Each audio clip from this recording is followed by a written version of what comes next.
नमस्कार। दिन भर की बड़ी खबरों में आपका स्वागत है। मैं हूं आपके साथ आराधना। आज इस बुलेटिन में बात होगी इंडिया गठबंधन की बड़ी बैठक की, सीडीएस जनरल अनिल चौहान के खुलासे से मोदी सरकार की बड़ी परेशानी की। देखेंगे G7 शिखर सम्मेलन को लेकर क्यों मोदी सरकार पर उठे सवाल, कैसे मध्य प्रदेश में राहुल गांधी की सक्रियता ने बढ़ाई बीजेपी की टेंशन, जानेंगे क्यों एक्टर कमल हासन पर भड़का हाईकोर्ट, और बुलेटिन के आखिर में देखेंगे जाने माने कार्टूनिस्ट इरफान की किस खबर पर पड़ी तिरछी नजर। लेकिन दिन भर की तमाम बड़ी खबरों से पहले एक नजर आज की सुर्खियों पर।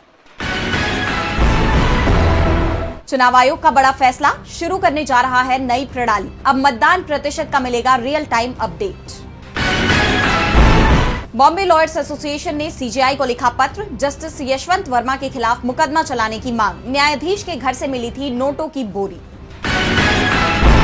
राज्यपाल आरएन रवि ने तमिलनाडु सरकार के बिलों को दी मंजूरी। सीएम स्टालिन बोले सुप्रीम कोर्ट से डर गए गवर्नर। सुप्रीम कोर्ट ने बिल रोकने को बताया था अवैध। शेयर बाजार में गिरावट, 636 अंकों की गिरावट के साथ 80,737 पर बंद हुआ सेंसेक्स, तो 174 अंकों की गिरावट के साथ 24,542 पर बंद हुआ निफ्टी। ये तो थी सुर्खियां। अब बात आज की सबसे बड़ी खबर की। ऑपरेशन सिंदूर पर सियासी घमासान थमता नहीं दिख रहा। विपक्षी दल लगातार इसे लेकर मोदी सरकार से सवाल कर रहे हैं, संसद का विशेष सत्र बुलाने की मांग कर रहे हैं, लेकिन सरकार इस पर चुप है। ऐसे में अब इंडिया गठबंधन की अहम बैठक हुई, जिसमें उन्होंने ऑपरेशन सिंदूर को लेकर अपनी रणनीति पर चर्चा की, जिसके बाद उनकी तरफ से संयुक्त बयान जारी किया गया।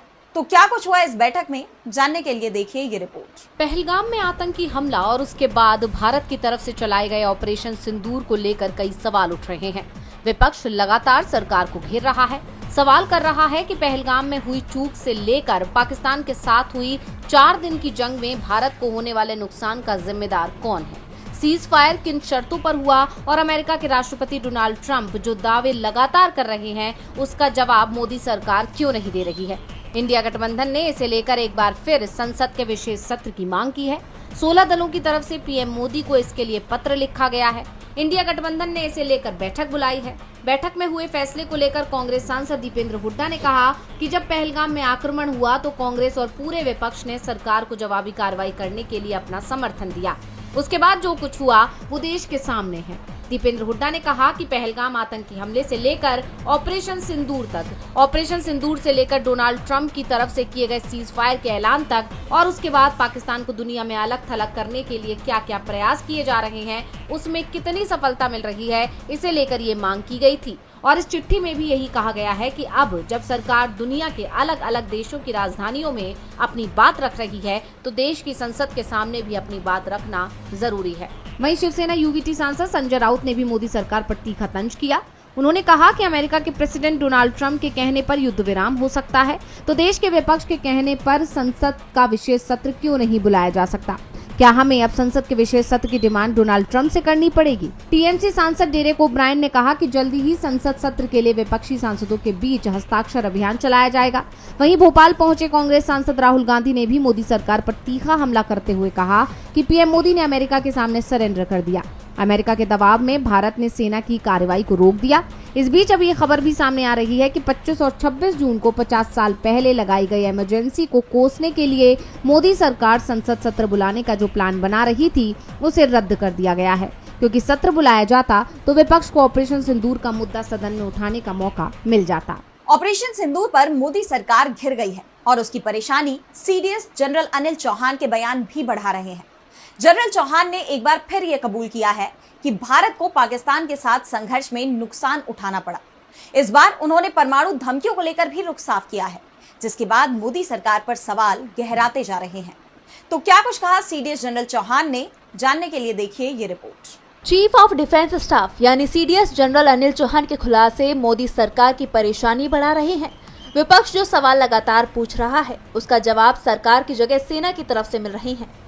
सीडीएस अनिल चौहान ने पहले अपने बयान से साफ कर दिया था कि 6 और 7 मई को पाकिस्तान में की गई एयर स्ट्राइक के समय हमारे विमानों को नुकसान हुआ था, और अब उनका एक और बयान सामने आया है। सीडीएस ने कहा कि युद्ध के मैदान में क्षमता का टेस्ट होता है, हमेशा यहाँ रिस्क होता है, लेकिन जब तक आप रिस्क नहीं लेते सफल नहीं हो सकते। ऐसे में युद्धों में ये मायने नहीं रखता कि नुकसान क्या हुआ, इसमें अहम ये होता है कि नतीजा क्या आया। हमें नतीजों पर फोकस करना चाहिए। पेशेवर सैन्य बलों पर नुकसान का कोई असर नहीं पड़ता। सीडीएस के बयान ने एक बार फिर मोदी सरकार को फंसा दिया है। जिस तरह के सवाल पूछे जा रहे हैं कि क्या भारत के 5 या 6 विमानों को नुकसान पहुंचा, पायलट तो सभी सुरक्षित लौटे, लेकिन विमान कितने सुरक्षित लौटे, मोदी सरकार इसका जवाब नहीं दे रही है और सीडीएस भी लगातार बता रहे हैं कि नुकसान हुआ है। इसके साथ ही जनरल अनिल चौहान ने ये साफ कर दिया कि भारत और पाकिस्तान के बीच जंग में कभी भी न्यूक्लियर जंग का खतरा पैदा होता नहीं दिखाई दिया था। सीडीएस ने यह भी कहा कि पाकिस्तान की तरफ से 48 घंटे की जंग लड़ने का ऐलान किया गया था, लेकिन हमने उन्हें 8 घंटे में ही घुटनों पर ला दिया और वो सीज फायर की मांग करने लगे। सीडीएस की तरफ से भले युद्ध के परिणाम की बात की गई हो, लेकिन ये सवाल भी उठ रहे हैं कि सरकार की गलत रणनीति के चलते देश को बड़ा नुकसान हुआ। सीडीएस ने भी अपने बयान में संकेत दे दिए हैं कि नुकसान बहुत बड़ा था। सीडीएस जनरल चौहान के बयानों को लेकर विपक्ष सरकार पर हमलावर है ही कि इस बीच उसे एक और मुद्दा मिल गया। इस बार G7 शिखर सम्मेलन की मेजबानी कनाडा कर रहा है, लेकिन भारत को अभी तक इसका न्योता नहीं दिया गया, जिसके बाद कहा जा रहा है कि ये पहली बार होगा जब भारत के प्रधानमंत्री इस सम्मेलन में हिस्सा नहीं लेंगे।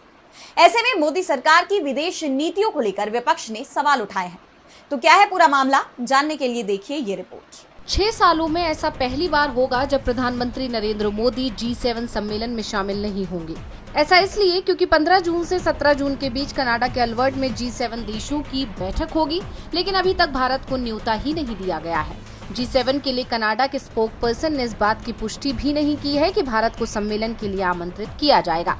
इसके बाद से मोदी सरकार की बुरी फजीहत हो रही है और विपक्ष सरकार पर हमलावर हो गया है।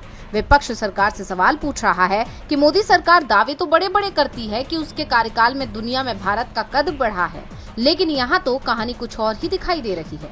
अमेरिका सीधे सीधे धमकी देता है, कनाडा अपने यहाँ बुला नहीं रहा है, और तो और पाकिस्तान के साथ संघर्ष में कई देशों ने खुलकर उसका साथ दिया, जबकि भारत के साथ कोई भी देश इस तरह खुलकर नहीं आया। यानी सरकार बहुत बुरी तरह घिर गई है। और अब इस मामले को लेकर जयराम रमेश ने सोशल मीडिया पर पोस्ट किया। उन्होंने लिखा कि 2024 के बाद भी भारतीय प्रधानमंत्री को इन सम्मेलनों में आमंत्रित करने की परंपरा जारी रही, लेकिन इस बार 6 वर्षों में पहली बार विश्व गुरु इस कनाडा शिखर सम्मेलन में उपस्थित नहीं होंगे। चाहे इस पर जितनी भी स्पिन दी जाए, सच्चाई ये है कि एक और बड़ी कूटनीतिक चूक है। ठीक उसी तरह जैसे भारत सरकार ने अमेरिका को भारत पाकिस्तान के बीच मध्यस्थता का मौका देकर हमारी दशकों पुरानी विदेश नीति को पलट दिया और अमेरिकी अधिकारियों को ये छूट दे दी कि वो खुलेआम किसी न्यूट्रल साइट पर बातचीत जारी रखने की अपील करें। इसके अलावा संजय राउत ने भी मोदी सरकार पर निशाना साधा है। उन्होंने भी सरकार को कटघरे में खड़ा कर दिया।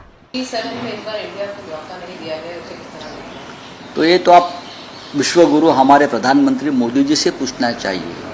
तो विश्व गुरु है, जगत गुरु है, तो अगर उनको नहीं बुलाया है तो उनके जो भगतगण हैं वो उनको जवाब देंगे।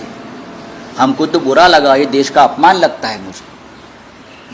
भारतवर्ष का ये अपमान है कि हमको नहीं बुलाया गया। लेकिन क्यों नहीं बुलाया गया? क्या भारत की साख नीचे गिरी है? भारत के प्रधानमंत्री को कोई पूछता नहीं है? क्या है कारण, क्या है? हमारे विदेश मंत्री जो है जयशंकर जी ने बताना चाहिए हमको क्यों नहीं बुलाया। G7 में Canada, France, Germany, Italy, Japan, United kingdom और संयुक्त राज्य अमेरिका सदस्य देश हैं।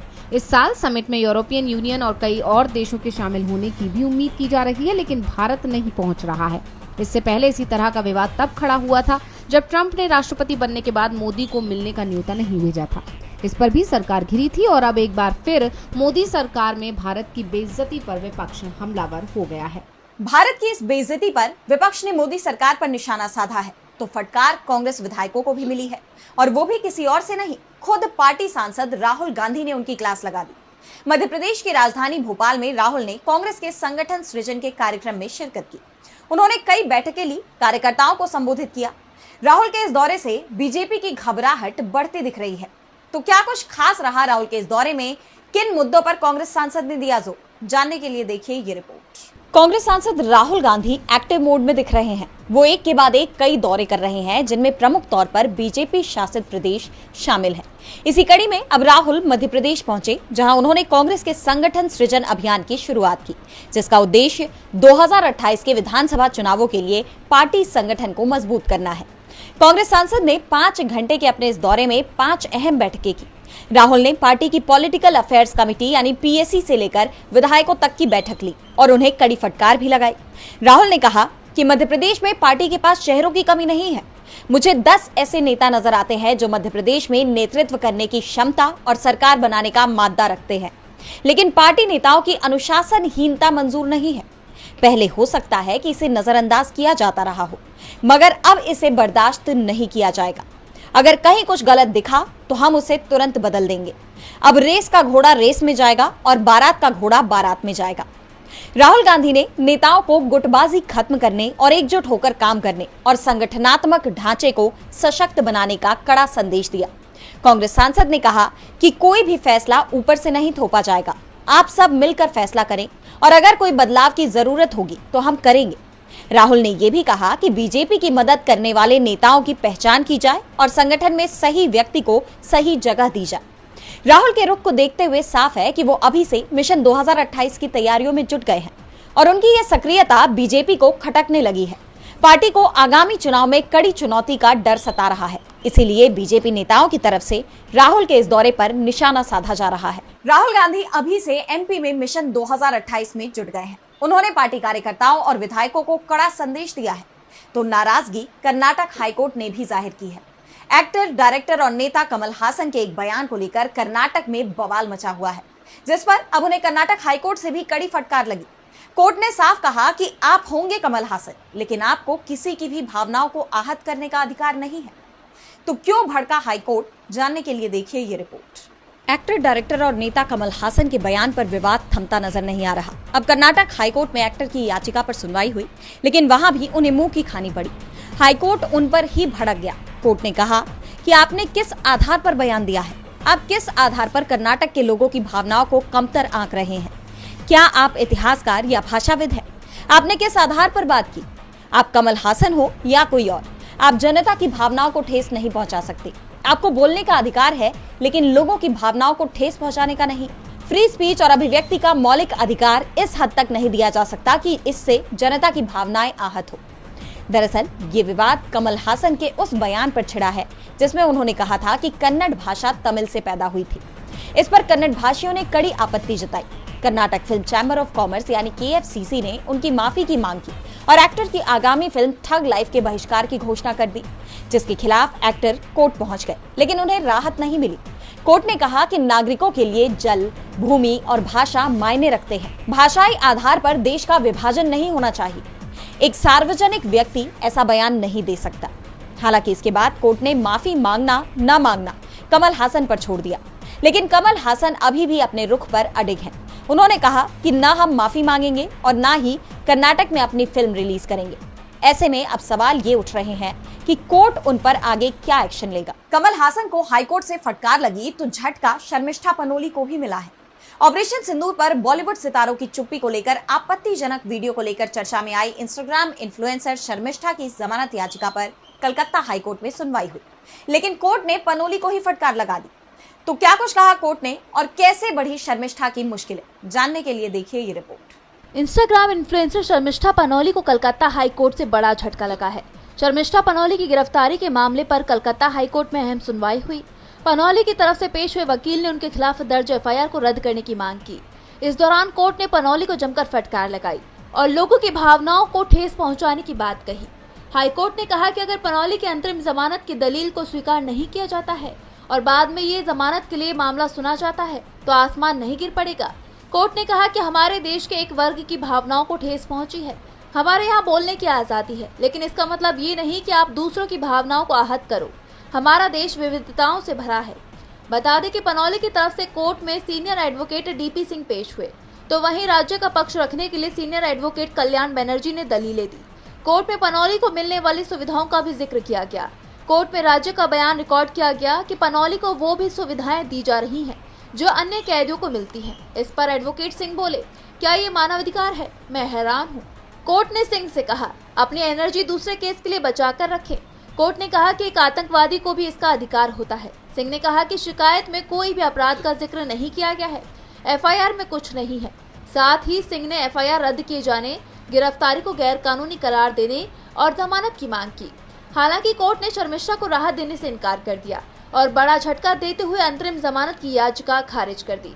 बता दें कि ऑपरेशन सिंदूर को लेकर टिप्पणी करने के चलते पनौली को गिरफ्तार किया गया था, जिसके बाद उनके खिलाफ एक्शन लिया गया। शर्मिष्ठा की मुश्किलें बढ़ती दिखाई दे रही हैं, तो मुश्किलें अडानी ग्रुप की भी बढ़ती नजर आ रही हैं। उनके खिलाफ अमेरिका में एक मामले में जांच शुरू हो गई है। पहले से ही अमेरिकी कोर्ट में अडानी ग्रुप पर भ्रष्टाचार के आरोप में मामला दर्ज है। उन पर रिश्वत के आरोप लगे हैं। ऐसे में अब एक और मामले में न्यायिक जांच की खबर वाकई में चौंकाने वाली है। तो क्या है पूरा मामला, जानने के लिए देखिए ये रिपोर्ट। भारतीय उद्योगपति गौतम अडानी के खिलाफ अमेरिका में बड़ा एक्शन हो सकता है। खबर आ रही है कि अडानी की एक ट्रेड डील के खिलाफ अमेरिकी न्याय विभाग की तरफ से जांच की जा रही है। अमेरिकी अखबार द वॉल स्ट्रीट जर्नल की रिपोर्ट के मुताबिक अमेरिकी न्याय विभाग अडानी ग्रुप और ईरान के बीच एलपीजी ट्रेड डील की जांच कर रही है। अडानी ग्रुप पर आरोप है कि अडानी ग्रुप अमेरिकी प्रतिबंधों के बावजूद ईरान से पेट्रोकेमिकल्स का इंपोर्ट कर रहा है। इस रिपोर्ट में बताया गया है कि गुजरात के मुद्रा पोर्ट और पर्शियन गल्फ दोनों के बीच यात्रा करने वाले टैंकरों में प्रतिबंधों से बचने वाले जहाजों के जैसे ही लक्षण दिखाई दिए हैं। ऐसे में अमेरिकी न्याय विभाग अडानी एंटरप्राइजेस को माल भेजने के लिए इस्तेमाल किए जाने वाले कई एलपीजी टैंकरों की गतिविधियों की समीक्षा कर रहा है। हालांकि अडानी ग्रुप की तरफ से इस रिपोर्ट को और इन आरोपों को पूरी तरह से गलत बताया है। अडानी ग्रुप ने बयान जारी कर कहा कि द वॉल स्ट्रीट जर्नल की कहानी पूरी तरह से गलत धारणाओं और अटकलों पर आधारित महसूस होती है। ऐसी किसी भी रिपोर्ट का दृढ़ता से खंडन किया जाता है कि अडानी समूह की संस्थाएं जानबूझकर ईरान पर अमेरिकी प्रतिबंधों का उल्लंघन कर रही हैं। इसके विपरीत कोई भी दावा न सिर्फ बदनामीपूर्ण होगा, बल्कि अडानी समूह की प्रतिष्ठा और हितों को नुकसान पहुंचाने के लिए जानबूझकर किया गया काम भी माना जाएगा। हालांकि अडानी ग्रुप ने इन दावों को खारिज कर दिया, लेकिन अडानी ग्रुप की विश्वसनीयता पर सवाल उठ रहे हैं। बता दें कि अमेरिका और ईरान के रिश्ते लंबे वक्त से काफी तनावपूर्ण हैं और डोनाल्ड ट्रंप के बतौर अमेरिकी राष्ट्रपति पहले कार्यकाल में ये दूरियां और बढ़ गईं। ट्रंप ने ईरान पर कई प्रतिबंध लगाए थे। साथ ही अमेरिका ने यह भी साफ कर दिया कि जो भी देश ईरान के साथ व्यापार करेंगे उनके खिलाफ कड़ा एक्शन लिया जाएगा। और बुलेटिन के आखिर में देखेंगे जाने माने कार्टूनिस्ट इरफान की किस खबर पर पड़ी तिरछी नजर।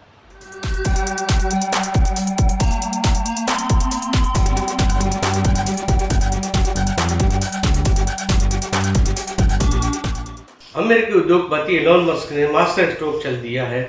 उसने पहले तो अपने साथी डोनाल्ड ट्रंप का साथ छोड़ा और उसके बाद में अपने पिता को तारीखों के अंदर लगा दिया।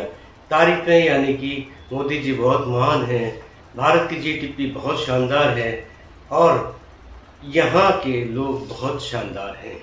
यानी कि गाड़ी को आने की हरी झंडी तो एलोन मस्क की वो मिलेगी मोदी जी के हाथों से ही, और यहाँ लोग खरीदेंगे। कौन खरीदेंगे? भारत के लोग ही तो खरीदेंगे। उनकी तारीफ भी उन्होंने कर दी है। अब देखिए, इससे जाहिर होता है कि नेता और उद्योगपति किसी के नहीं होते हैं, कभी ट्रंप तो कभी मोदी।